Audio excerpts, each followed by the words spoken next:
Today I've been requested to talk on right and well-spoken speech. I guess all of you should know what right speech is according to the Noble Eightfold Path. Who doesn't know? Hands up. Are you sure or not?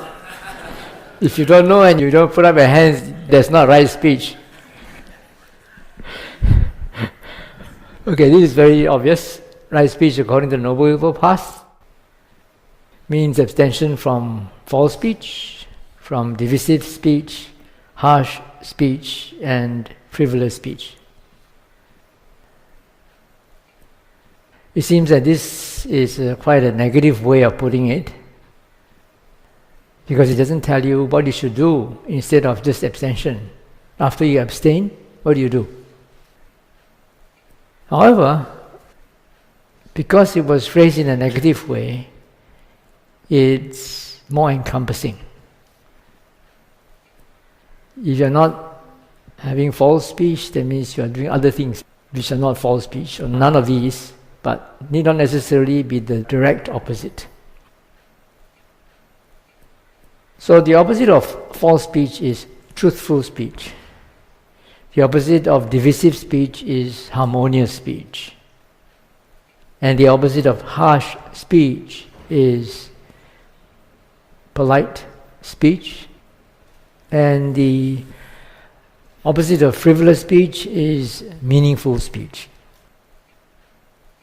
These are not really explained in the expositions on the Noble Eightfold Path, but they are found elsewhere. So we could sort of copy and paste here to give you an idea of the positive side of right speech. Not just the negative side of abstaining from these things, but also to do the opposite. However, while this may be true on the conventional worldly level, from the supramundane level, as it is explained in Aggacitta Sutta in the Majjhima Nikaya, it seems that it's not really possible to do that when you are having a supramundane experience. It seems that when one is awakened, all the 8 path factors are there. So the moment that you are awakened, you are not speaking any truth, you are not speaking harmonious speech, you are also not being polite or saying anything to anyone, neither are you engaging in frivolous speech or saying anything. You're just listening or you're meditating and you get enlightened.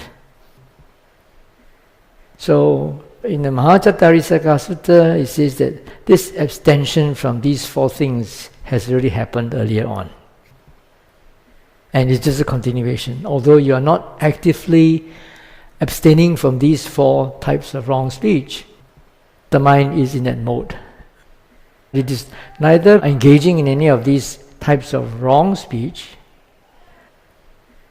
or is it engaging in any type of right speech. Well, you could say he's engaging in right speech in the sense that he's abstaining from these things. However, when you come back to the worldly point of view, which I think is more relevant to all of us here, this doesn't seem to be quite complete in the sense of when do we say the truth and not falsehood, or do we say the truth all the time, and how to actually abstain from frivolous talk. I suppose if you really want to walk the Noble Eightfold Path, as a layperson, it's not really very easy, because most of the times you are engaged in non-meaningful talk. Yeah, you gossip, you go to the coffee shop, and you talk about this and that, things which are not really related to awakening, to liberation, to the practice of the Noble Eightfold Path. So this is a very high standard. Right speech is something that is connected to the Noble Eightfold Path that will lead to liberation or awakening. So perhaps it's more relevant for us to talk about well-spoken speech, more relevant and more useful in our daily living. Now, well-spoken speech, when I looked up the word well-spoken speech, it's called subhasita. Su is well, bhasita is spoken. And I found that there were two references there. One is in the Sutta Nipata, and it's called Subhasita Sutta, the discourse on well-spoken speech. And the Buddha said, monks, speech endowed with 4 characteristics is well-spoken, not poorly spoken, faultless and not to be faulted by the wise. Which 4? Here, a monk says only what is well-spoken, not what is poorly spoken. Only what is just, not what is unjust. Only what is endearing, not what is unendearing. Only what is true, not what is false.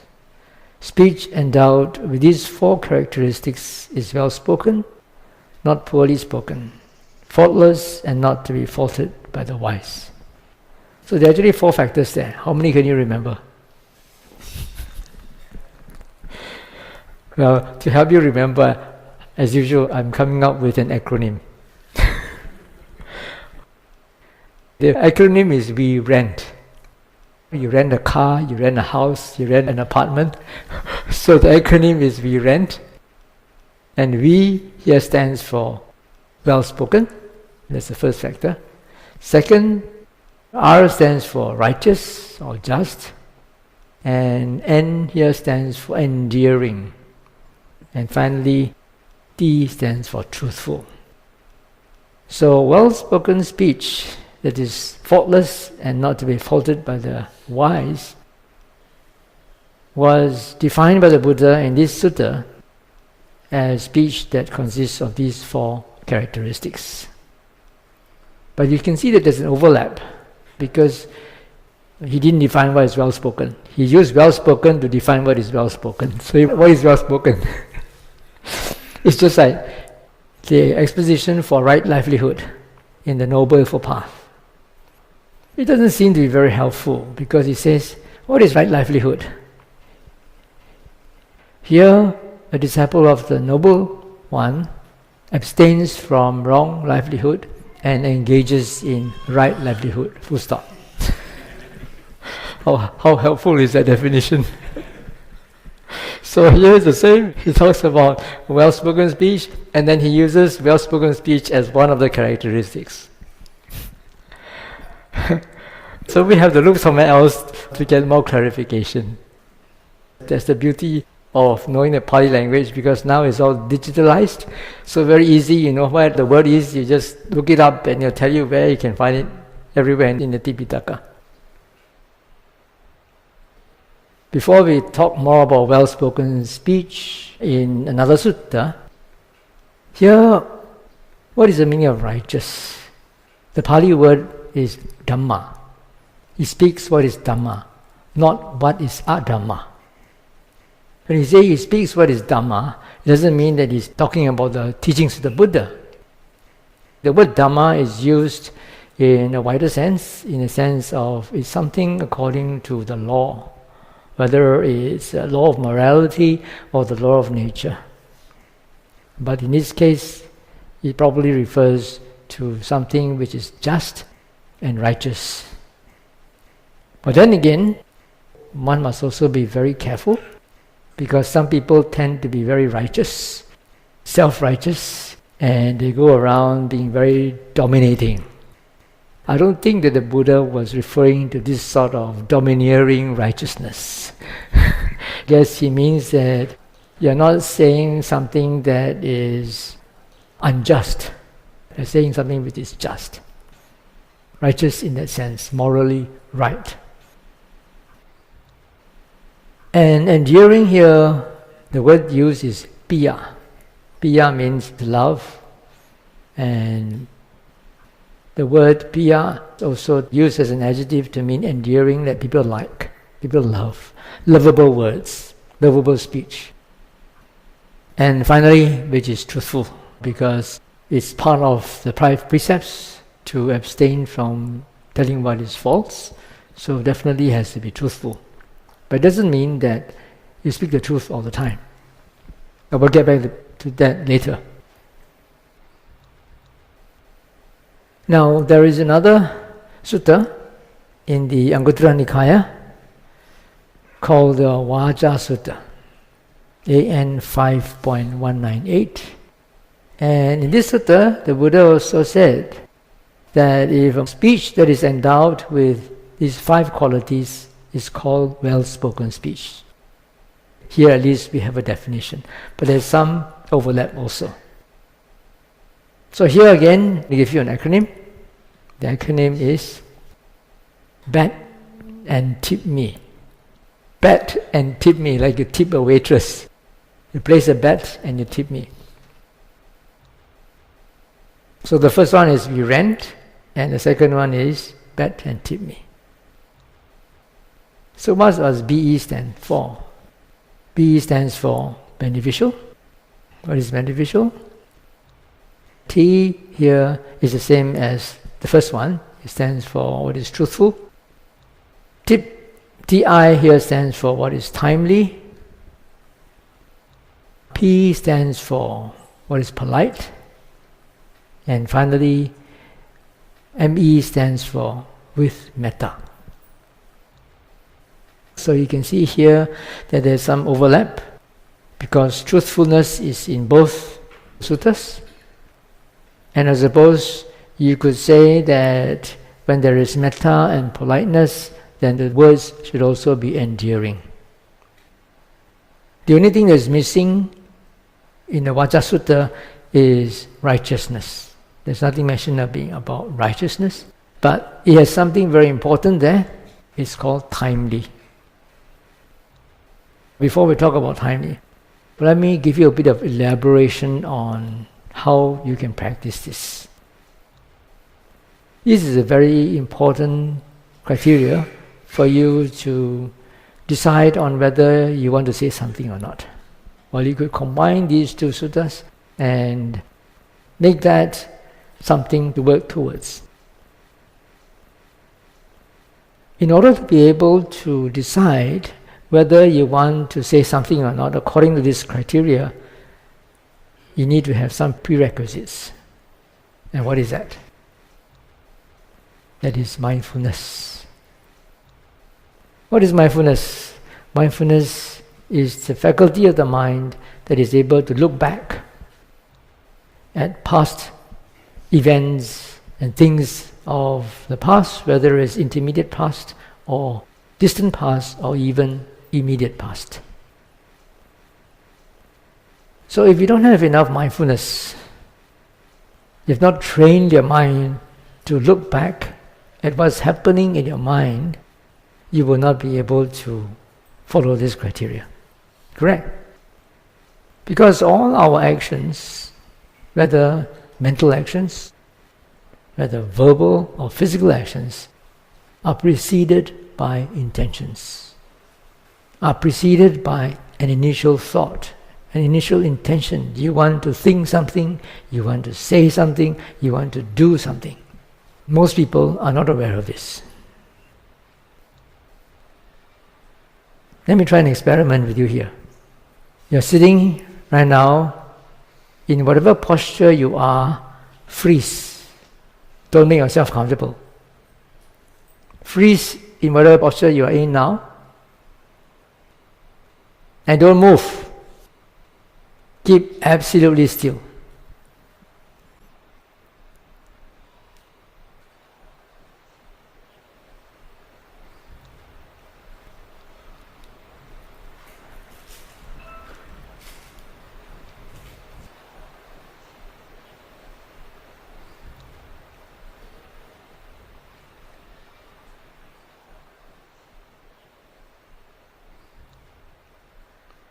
Some people are really looking up, looking here and there, scratching here and there. These are automatic, habitual reactions which you don't even know how to catch. People are not aware. Sometimes when I teach meditation, I ask them to sit absolutely still, and I see still people taking up their hands to adjust their hair, the specs, and sometimes just a slight discomfort, you will take up the hands to just rub the skin without even noticing it. So if you want to be able to follow or make use of this criteria that was recommended by the Buddha for well-spoken speech, the first thing you need to do is to train your mind to be mindful. Look back at what's happening to the mind. If you're not well trained, like most ordinary people, you will think what you want to think, you want to say what you want to say, you do what you want to do, and then you regret later. Correct? So it's important to practice mindfulness, to train yourself to come back, to watch what the mind is doing. And it's a very simple mantra for that. All you need to do is ask yourself, what's the mind doing? What's the mind doing? Keep on asking yourself, what's the mind doing? Check your mind state, check your thoughts. But it's not so easy because people tend to get lost in their thoughts. So one way of facilitating your mind to be able to catch your thoughts without getting lost in them is to try to come back to your senses. For example, now you are sitting there listening to me. Can you be aware of your body? You are seated, your back is propping your body upright. You can feel your buttocks in contact with your seat, your limbs in contact with one another, your skin in contact with your clothing, with the cold air.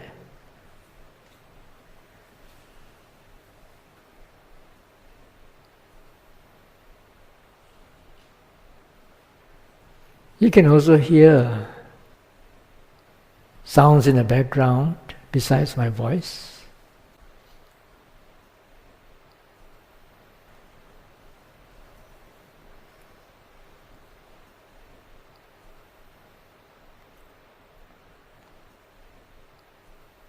And instead of focusing on me, if you could readjust your focus to look at the space in between you and me, or beyond me.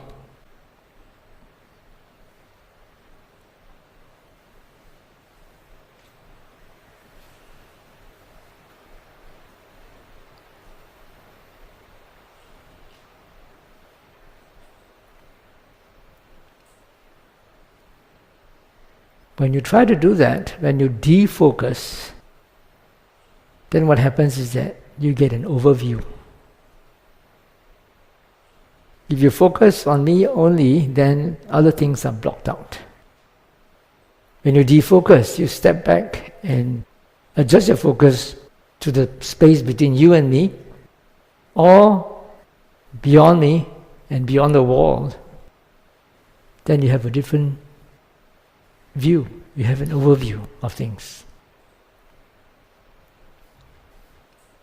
In meditative terminology, we call that stepping back. When you step back, you get an overview of things. When you step back and get an overview of things, then you can relate things together to see how things are connected with one another. If you are too focused, then you are oblivious of what's happening around you. Of course, it's not always possible to maintain this sort of awareness because you need to be focused in your daily life. You have many things to do. But it's good to step back once in a while to take a rest from being over-focused. And also when you take a walk in the park, at the seaside, or in the forest, that's a good place to practice this sort of awareness. In fact, the other day, I was taken to Wanutama, and it was interesting because the place is so vast. I mean, so much space there. As you walk along the mall, you can actually practice this sort of awareness. You don't focus on anything. You're like walking like a zombie. You're just focusing on the space in between, whatever is between you and in the front. Now, this is a very good way of training our mind from compulsive shopping. You go to the mall, you want to buy a particular item, all right? You just remember that you're going to the particular place to buy the item. While you're going there, don't look left, right, maintain that sort of objective awareness, unfocused awareness. When you practice coming back to your senses as often as you can, there are many times that you can do this actually, while you're in the toilet, you're having a shower, when you are driving, for example. There are a lot of traffic jams in the Klang Valley. So when you're caught in traffic jams, don't start to get heated up because you're late for something or because the stupid driver in front doesn't know how to drive.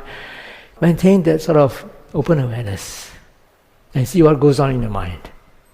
And not getting caught up in your thoughts, but coming back to the present moment to be with your senses. This is a good groundwork for you to be able to catch your intentions and your thoughts.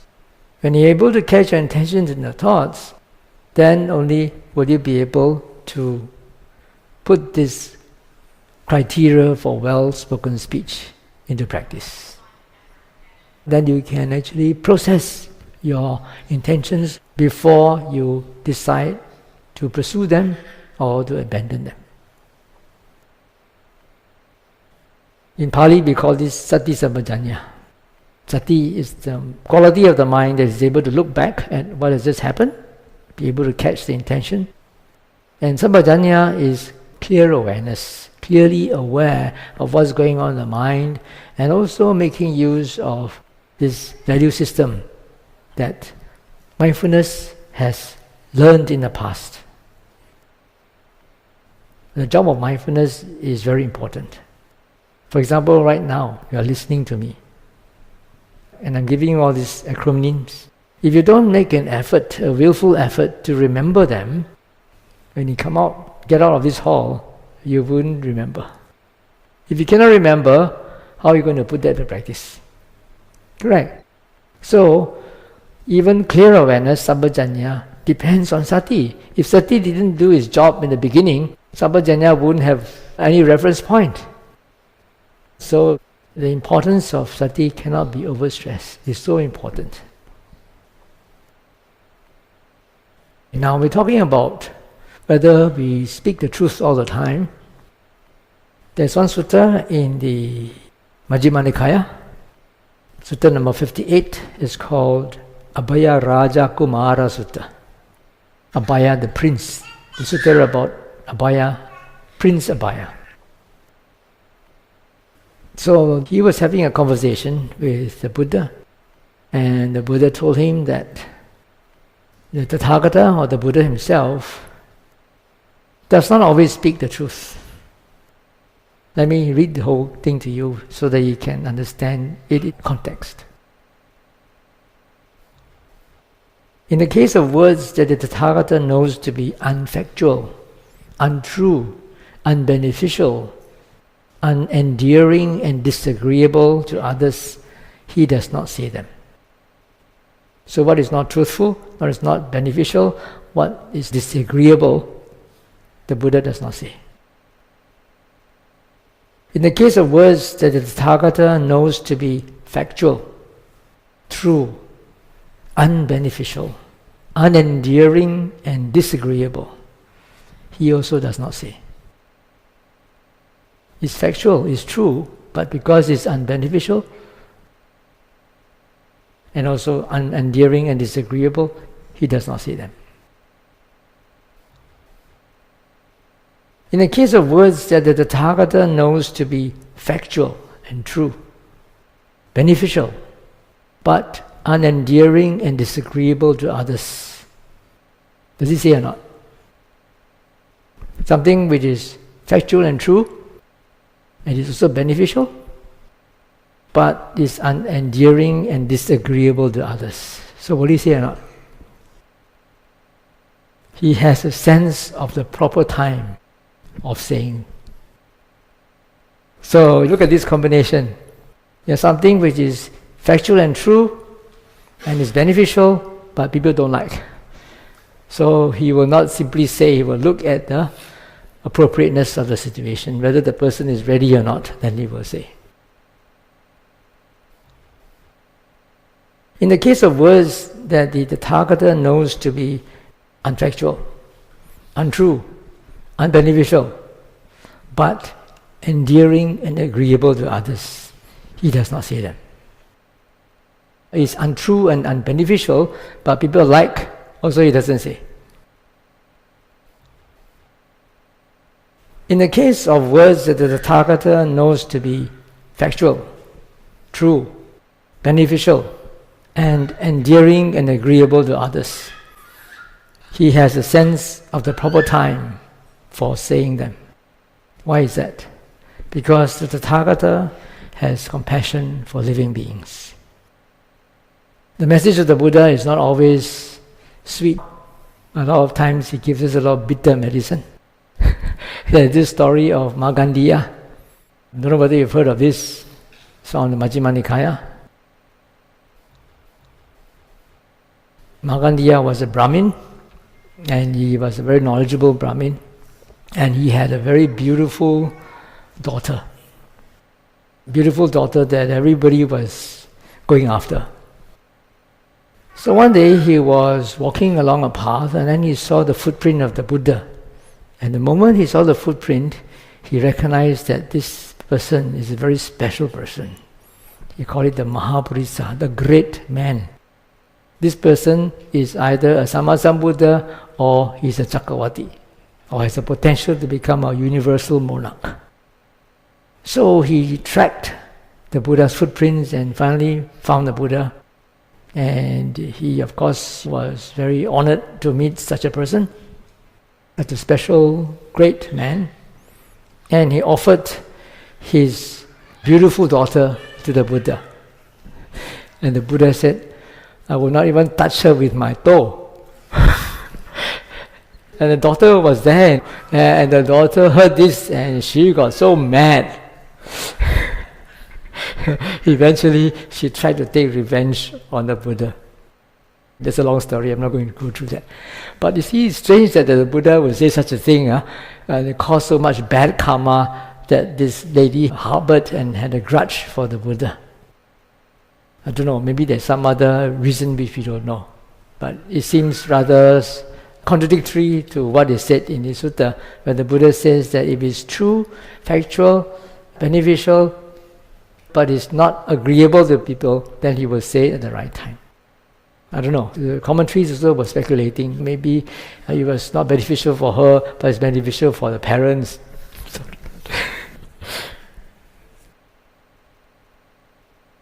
Then there's another interesting sutta called the Sutta Sutta. The sutta, it means having heard. It's not double T but single T. That's found in the Anguttara Nikaya Book of Force, Sutta number 183. Now at that time, the Buddha was staying in the bamboo grove in Rajagaha.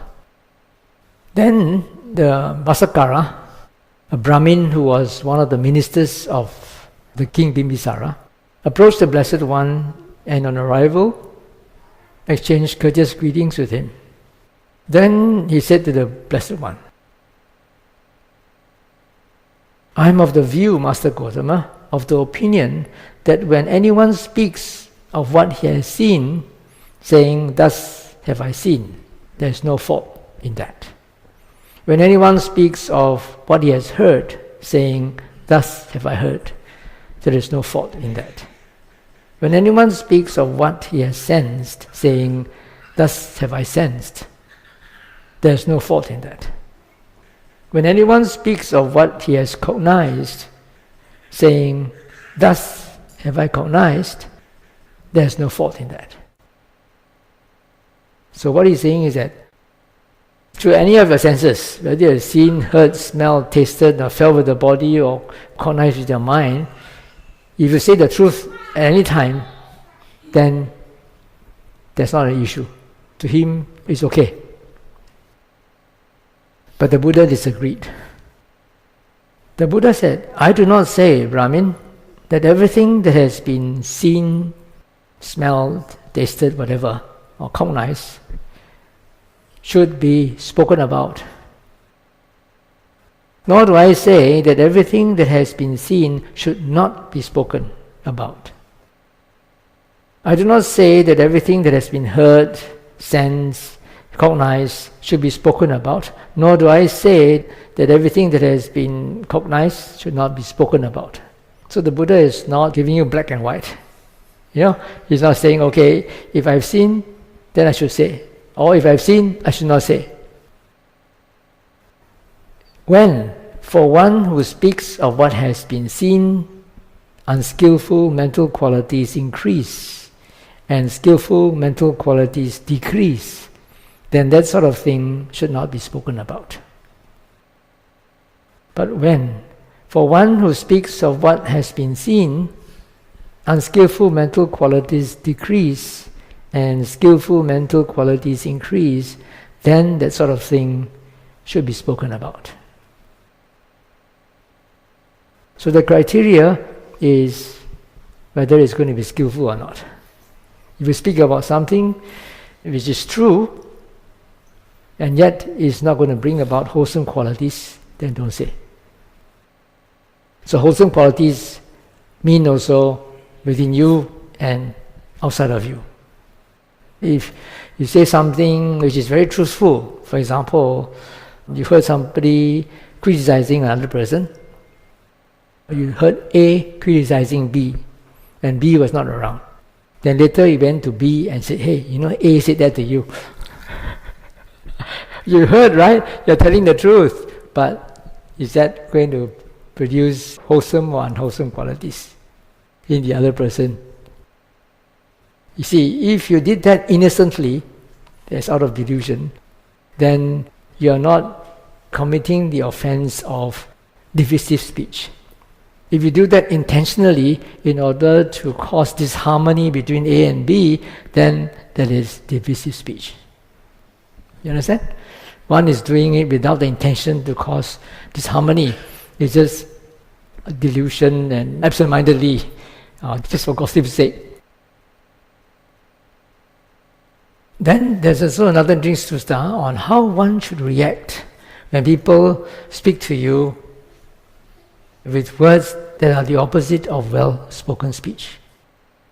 As you see up there, the qualities of well-spoken speech are: the words should be beneficial, it should be truthful, timely, polite, and spoken with metta. Well, what if somebody spoke to you about something which is not beneficial, not truthful, not the right time, not politely, but harshly, and not with metta, but with anger? How are you going to react? So the Buddha actually was admonishing one monk. This monk was somehow very close to the bhikkhunis. So when some people criticize the bhikkhunis, he would be very defensive and sometimes will get a bit violent. So because of this, the Buddha admonished him. He says, whatever people say, whether it's a well-spoken speech or the opposite of well-spoken speech, one should not react in that way, but one should have metta. So, he says, monks, some might speak to you using speech that is timely or untimely. Some might speak to you according to truth or falsely. Some might speak to you gently or harshly. Some might speak to you with a good motive or with a harmful motive. Some might speak to you with a loving heart or with hostility.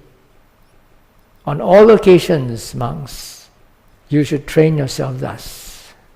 Neither shall our minds be affected by this, nor for this matter shall we give vent to evil words, but we shall remain full of concern and pity, with a mind of love, and we shall not give in to hatred.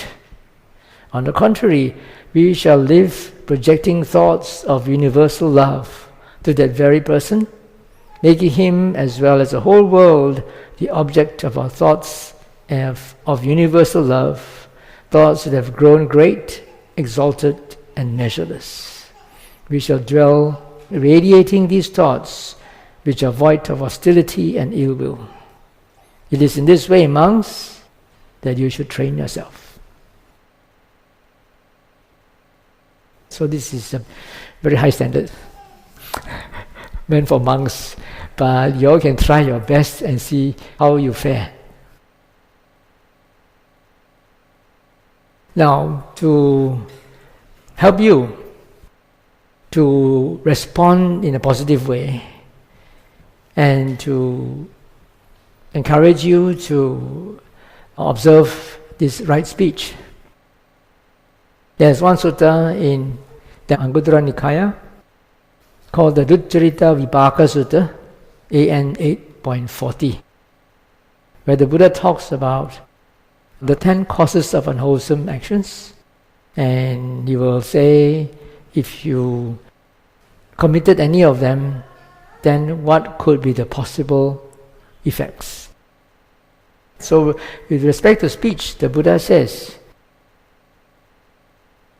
if one constantly or one is in the habit of telling lies, he says this karma can conduce to being reborn in the lower realms. And he says the minimum result or effect of telling lies, if one is not reborn in the lower realms, is that if one becomes a human being, then you will be constantly exposed to lies. People will tell you a lot of lies. They won't tell you the truth. That's your karma. Because you were telling a lot of lies to people, then people will tell lies to you again. And if you engage in divisive speech to create disharmony among people who are already harmonious, then again you create the potential for rebirth in the lower realm. And if you are lucky, you don't get rebirth in the lower realm, you come back as a human being, the minimum result would be people will try to divide you from your friends. So this is a law of karma. You reap what you sow. If you talk harshly, the same thing. If you are a very harsh person, you don't know how to control your speech, that is also creating the potential to be reborn in the lower realms. And if that doesn't happen, you come back as a human being, then you will always be exposed to unpleasant sounds. So you live near to a construction site, you know what it did in the past. You have a house and then suddenly the government decides to build LRT over there.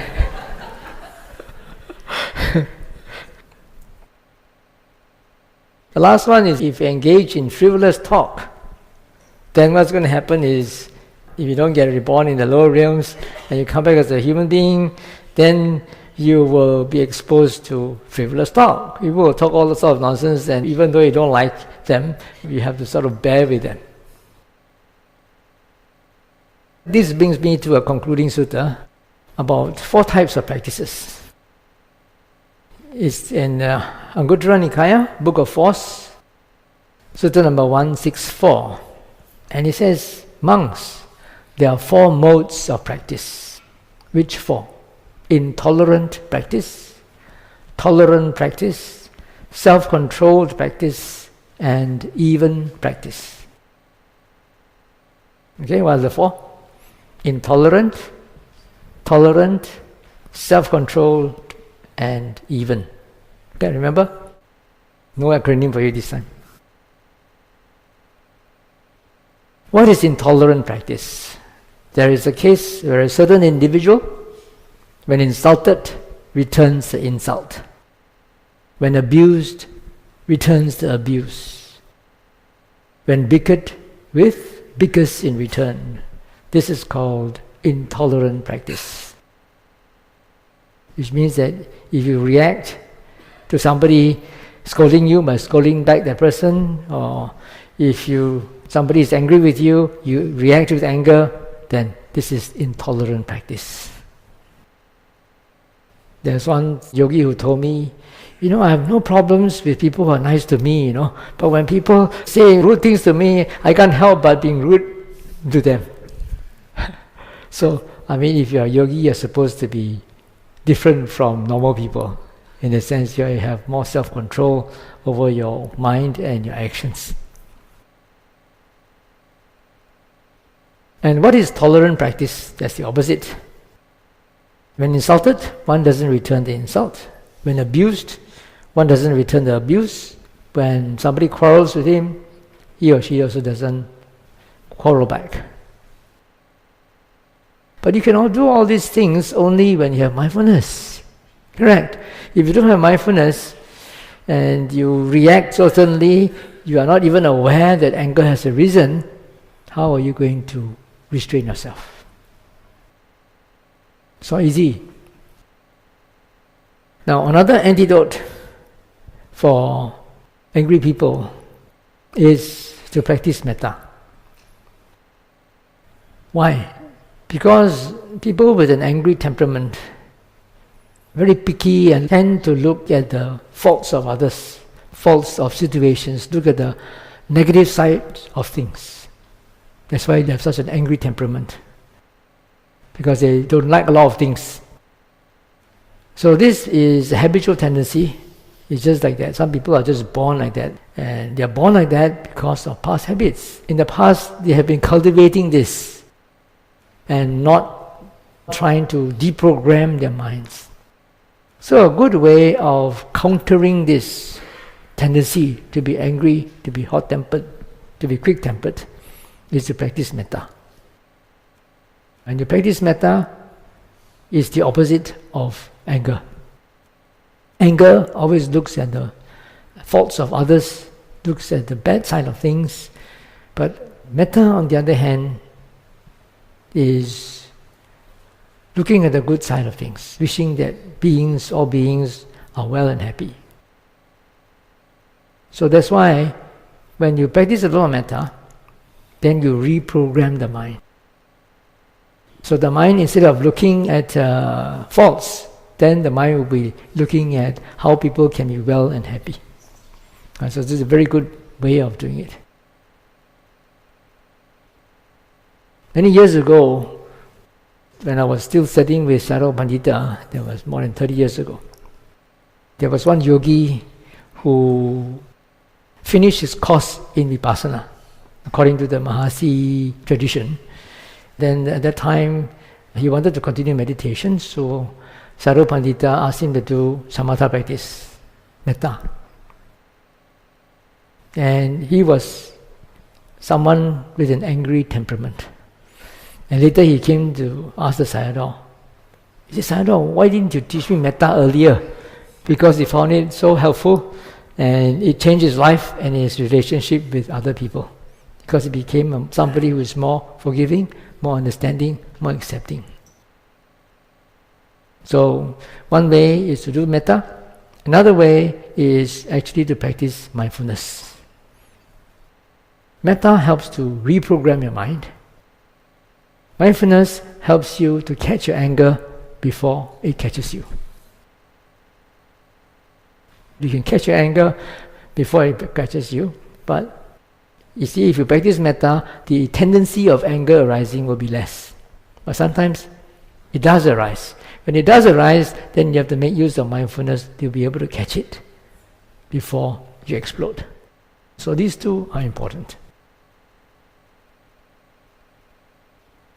Okay, let's go on to the next practice. First is intolerant, second is tolerant, and the third one is self-controlled practice. Oh, this one is not easy. It's not easy, but it's in the gradual training template for monks and nuns. This is step number 2. The first step is sila, perfecting your precepts.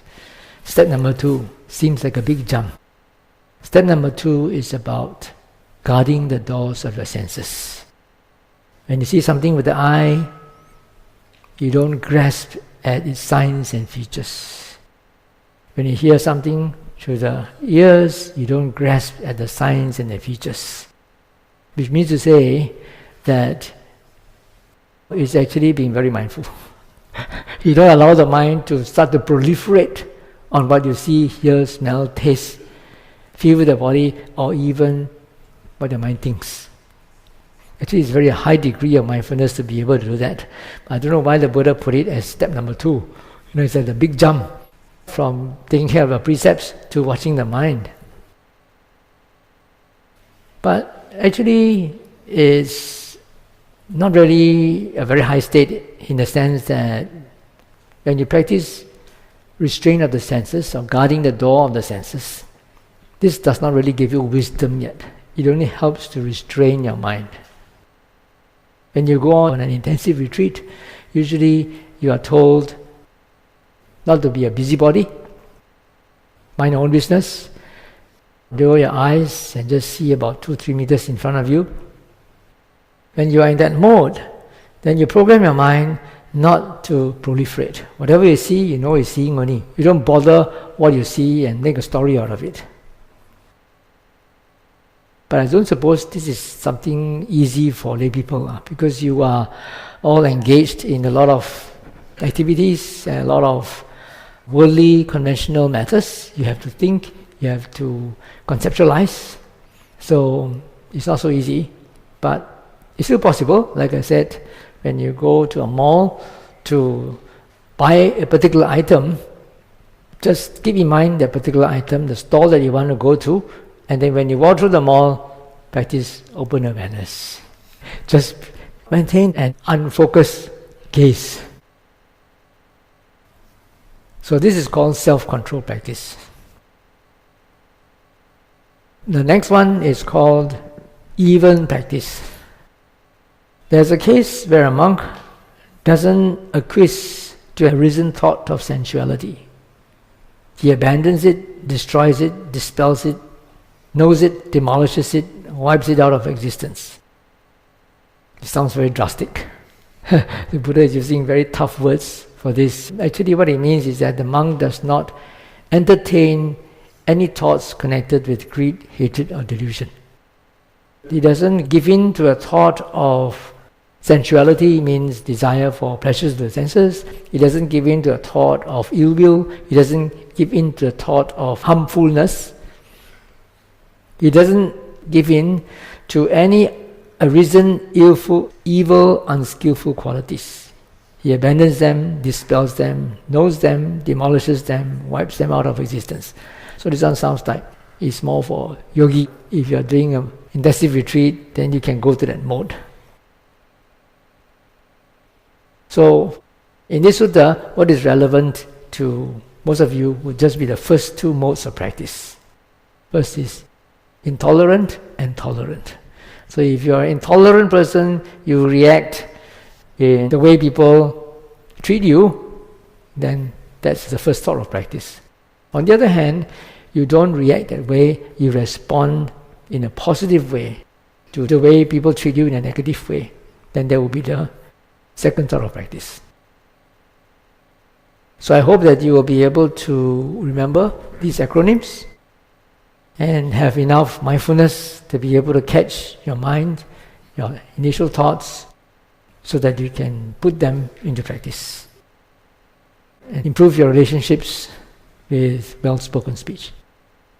Okay, let me stop here and open to the floor for questions.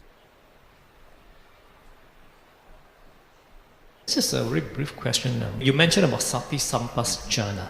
The 7th noble path is the Sati, Samasati, which is most kind of explanation is mindfulness. But in reality, as you explain it, I thought myself, Sati is more like remembering, recalling things they have done and said a long time ago. Whereas the word mindfulness is more appropriate for Sampajana, which means clear awareness. Would that be appropriate? I purposely use the word clear awareness for Sampajanya because I want to distinguish the usage of the word awareness. Now the word awareness in the English language is something very general. So general that it could also be used synonymously with consciousness. There's no public consciousness, there's no public awareness, they are synonyms. So I explained sati or mindfulness as a special sort of awareness of a past object. The word mindfulness is being used nowadays, since many years ago, has been equated to present moment awareness. Right or not? There's a popular understanding all over, everywhere. In fact, in the circular application of mindfulness, that's the most popular definition. Be in the present. But actually you're not in the present. You're in the immediate past. Because if you realize that you are angry, if you realize that you are thinking, the anger arose first, and then you are aware of it. The thought arose first, and then you knew immediately after that. So it's awareness, but it's a special sort of awareness. In conventional language, we say present moment awareness. This is for the senses, because the senses can only take objects in the present moment. You can only see, hear, smell, taste, feel things with the body which are right here and now. Thank you, Ayasma. I think our brother here has a question. Good morning, Bhante. A few years ago, I had an opportunity to transport a monk from one place to another place. So in the car ride, I asked him, in the 227 Vinaya rules, which one is the most difficult to keep? And he told me the right speech is the most difficult to keep. So my question to Bhante, do you agree with him that right speech is the most difficult? No, I don't. I mean, that right speech is most difficult for businessmen.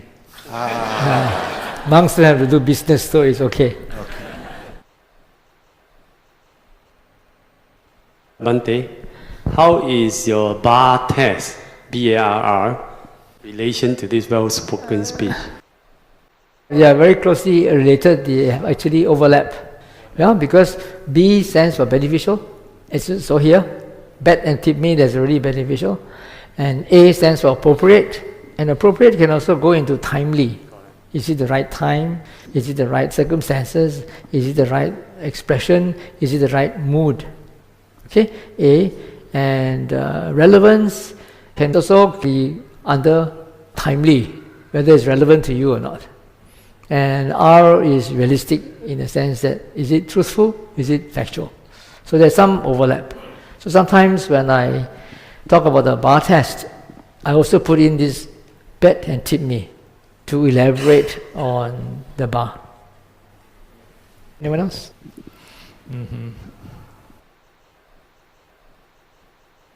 Bhante, morning. I have a more layperson question regarding well-spoken speech. This is regards to maybe a personal experience or whatever in everyday life. If you have experience with a certain individual or a group of people or a situation that is bad, basically maybe the person is a cheat or not very skillful in his action, and you come across another person who is going to engage in that particular individual, should you, as a person practicing well speech, refrain from advising the person that say, hey, this person may lead you into trouble, bad speech, or let him experience himself, because his experience may be different from you? So that is the dilemma quite a fair bit of us may have in our everyday endeavors. Let's take a show of hands. How many people think that they should tell? Hands up. How many people think that they should not tell? Hands up. Oh, a lot of people sitting on the fence. Don't want to comment. If you stay quiet, that means you're not telling. Either you tell it, you don't tell, right? Sometimes yes, sometimes no. Actually, it depends on the situation. What is your motive? Is your motive because you have a grudge against that particular person, or it's because of the welfare and benefit of the employer to be? Right?